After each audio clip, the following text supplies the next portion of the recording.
Hello YouTube family. तर मी आज बनवणार आहे झणझणीत असं मटर पनीर. तर कढईमध्ये तेल घेतलेलं आहे, जिरं मोहरी, नंतर अद्रक लसूण पेस्ट, खोबरं टाकलं आहे.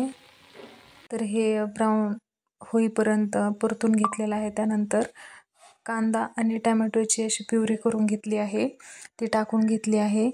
ती पण छान प्रकारे भाजून घ्यायची आहे. तर पहा, गोल्डन ब्राऊन होईपर्यंत किती छान प्रकारे तेल सुटलं आहे.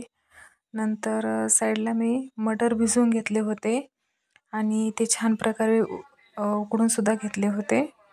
तर भाजीमध्ये नंतर पाणी ॲड केलं आहे, पनीर पण ॲड केलं आणि जे मटर उकडून घेतले होते ते पण टाकले आहेत.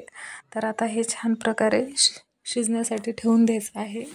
तर पहा, थोडा वेळ ठेवल्यानंतर याला किती छान प्रकारे कलर आला आहे.